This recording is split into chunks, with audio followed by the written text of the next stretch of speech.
কেমন আছো তোমরা সকলে? নিশ্চিত সকলে ভালো আছো।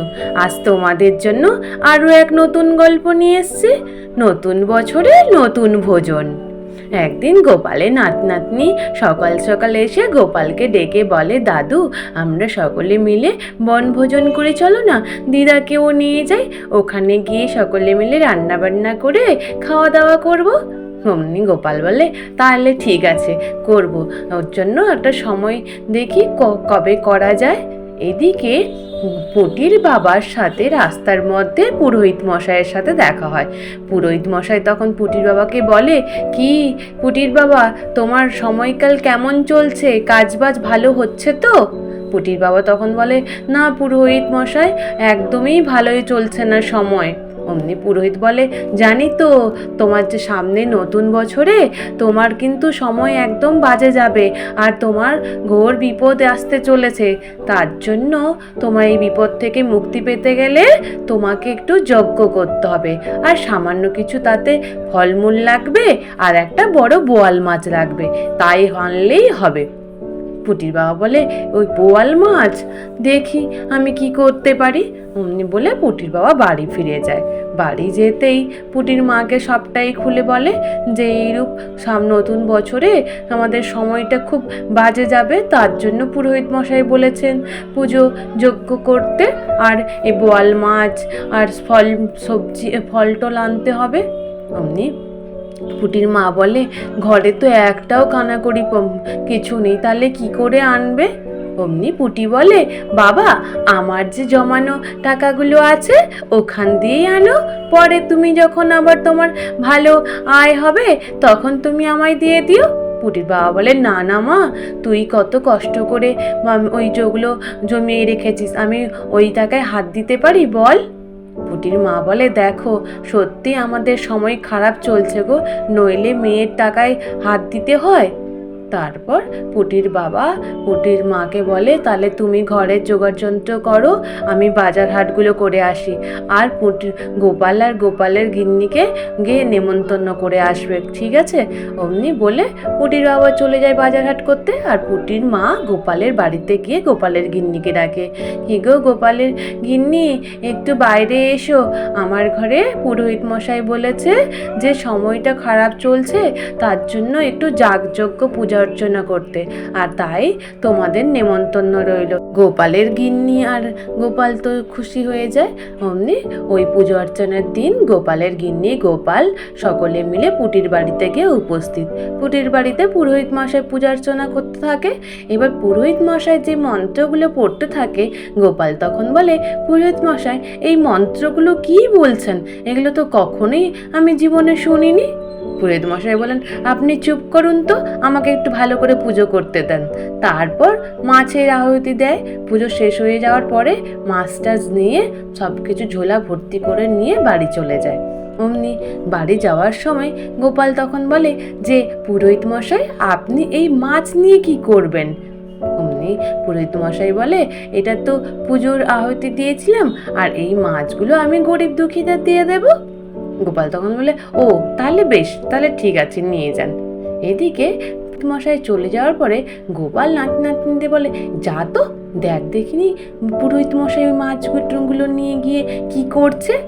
এবার পুটি গুলটে স্ন্যাপলা সব লুকিয়ে লুকিয়ে দেখছে যে কি করছে আর কি করছে না। ওরা লুকিয়ে লুকিয়ে দেখতে যায়। এদিকে পুরোহিত মশাই ঘরে ঢুকতে না ঢুকতে গিন্নিকে বলে, গিন্নি আজকে একটা অনেক বড় বোয়াল মাছ নিয়েছি, ভালো করে ঝাল বানাও তো। তারপর ওই গিন্নি ভালো করে মাছের ঝাল বানিয়ে পুরোহিত মশাইকে খেতে দেয়। আর ওরা গিয়ে দেখে যে হ্যাঁ সত্যি যে পুরোহিত মশাই মাছের ঝাল দিয়ে ভাত খাচ্ছে। ওরা ছুটে এসে গোপালকে বলে, গোপাল দাদু, আমার বাবার কষ্টের পয়সা পুরোহিত মশাই মিছিমিছি বলে পুজো করে মাছ নিয়ে গিয়ে বাড়িতে বসে খাচ্ছে, কোনো গরিব দুঃখীদের দেয়নি গোপাল দাদু। গোপাল তখন বলে, তোরা নিশ্চিন্তে থাক, দাঁড়া, পুরোহিত মশাইকে আমি জব্দ করব। পরদিন রাজসভা শুরু হতেই অমনি গোপাল বলতে থাকে, পুরোহিত মশাই তো এখন আপদ বিপদ কাটানোর জন্য অনেক কিছুই যাগযজ্ঞ করছেন রাজামশাই, আপনার কি নতুন বছরে খারাপ সময় যাবে নাকি? তাহলে পুরোহিত মশাইকে জিজ্ঞেস করলেই হবে।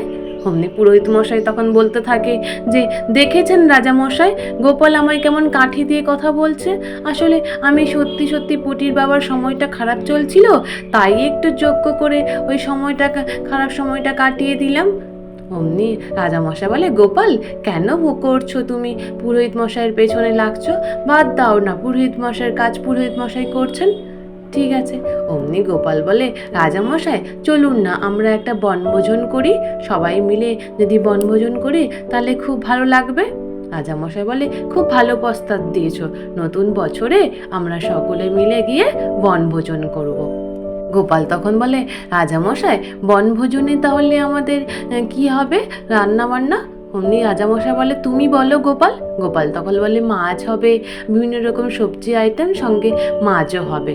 অমনি বলে গোপাল যে, রাজামশাই এখানে তো পুরোহিত মশাই যেতে পারবেন না, কারণ পুরোহিত মশাই তো মাছ খান না, তো পুরোহিত মশাই গিয়েই বা কী করবেন? রাজামশাই বলে, হ্যাঁ তাও বা ঠিক বলেছ, তাহলে পুরোহিত মশাইকে বাদ দিয়ে আমরা সকলেই বনভোজনে যাব। পুরোহিত মশাই আর কিছু না বলে বলে, হ্যাঁ তাও তো ঠিকই, আমি তো আর মাছ টাছ খাই না, তাহলে তোমরা সকলেই যেও। পরদিন বনভোজনে সকলে গিয়ে বসে বন খেতে থাকে। এদিকে গুলটে আর পুটি ওদেরকে গোপাল আগের থেকে শিখিয়ে দিয়ে গেছিল কি করতে হবে আর কি করতে হবে না। ওরা মুড়ি আর মিষ্টি নিয়ে ওদের পুরোহিত মশাই বাড়ি যায়। পুরোহিত মশাইকে ডেকে বলে, পুরোহিত মশাই এই যে দিদা দিয়ে পাঠালো মুড়ি আর মিষ্টি। অমনি পুরোহিত মশাই বলে, দিদা কি করে দিয়ে কেন দিয়ে পাঠালো? অমনি পুরোহিত মশাইকে বলে যে, দাদু বলেছিল রাজামশাইকে যে নববর্ষের দিন শুধু শুধু থাকবে পুরোহিত মশাই, তাহলে পুরোহিত মশাইকে তো কিছু খেতে দেওয়া উচিত, তাই মুড়ি মিষ্টি দিয়ে গেলাম। তারপর ওরা দিয়ে ফিরছিলে। তারপর পুটি বলে যে, গুলটে এবার বললি দাদু যে কি বলেছিল। অমনি পুটি জোরে জোরে গুলটেকে বলতে থাকে, জানিস পুরোহিত মশাইয়ের যাওয়াটা বন্ধ হয়ে গেল দাদুর জন্য, দাদুই পুরোহিত মশাইকে যেতে দেয়নি, বলে আমরা ওখানে করে ভালো মন্দ খাবো, পুরোহিত মশাইকে পাঠাবো না। পুরোহিত মশাই শুনতে পেয়ে বলে, হ্যাঁ গোপাল আমার যাওয়া বন্ধ করে দিয়েছে, আমি এক্ষুনি যাব। ওই বলে পুরোহিত মশাই বেরিয়ে পড়ে ওই বনভোজনের ওখানে। এদিকে বনভোজনে রাজামশাইরা সকলে ভোজন করে নিয়ে জঙ্গলের পাড়ে একটা নদী রয়েছে, নদীর পাড়ে সকলে মিলে দেখতে যায়। এদিকে গুলটে পুটি ওরা গোপালের কথা মতো দুটো হাঁড়ি নিয়ে এসে গাছের মধ্যে বেঁধে দিয়ে চলে যায়, আর গাছের আড়াল থেকে দেখতে থাকে পুরোহিত মশাই কি করে আর কি করে না। পুরোহিত মশাই এসে দেখে ওখানে বনভোজনের ওখানে কেউ নেই, হাঁড়ি কড়াই রয়েছে আর গাছে দুটো হাঁড়ি ঝুলানো রয়েছে। অমনি পুরোহিত মশাই ভাবে, গোপাল মনে হয় আমাকে খেতে দেবে না বলে ওই খাবারগুলো সেকেই করে ঝুলে দিয়ে গেছে গাছের মধ্যে, তাই উনি একটা লাঠি খুঁজে নিয়ে ওই হাঁড়িগুলোর মধ্যে আঘাত করতে থাকে। প্রথম হাঁড়িটাতে যখন ফাটায় অমনি রং জল পুরো গায়ে ভর্তি হয়ে যায়।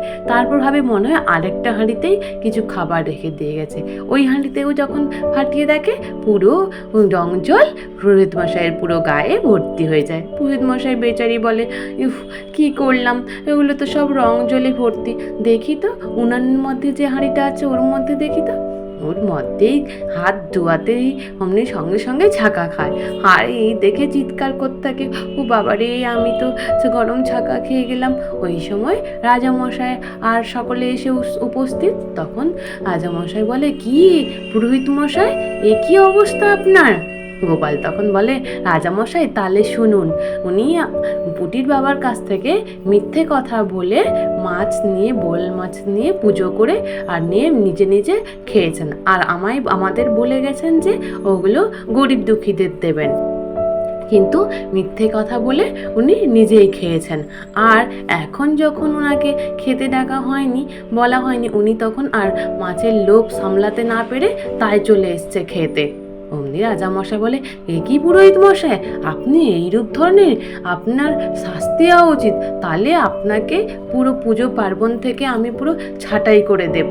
অমনি রাজামশাইয়ের কথা শুনে পুরোহিত মশাই তো কান্নাকাটি সরে দেয় যে রাজামশাই আমার ওই মাসের মাইনা দিয়ে ঠিক করে তো চলে না, তাই আমায় যদি ছাঁটাই করে দেন তাহলে আমি কি খাবো রাজামশাই, আপনি নালে আমাকে অন্য কোনো শাস্তি দেন।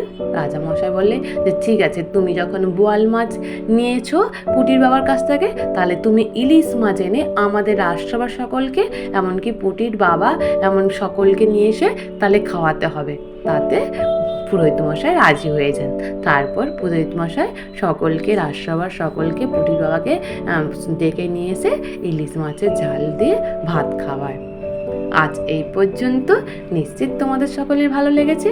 আর যদি ভালো লেগে থাকে তাহলে একটু লাইক আর সাবস্ক্রাইব করে দিও। আর তোমরা সকলে ভালো থেকো, কেমন? টাটা।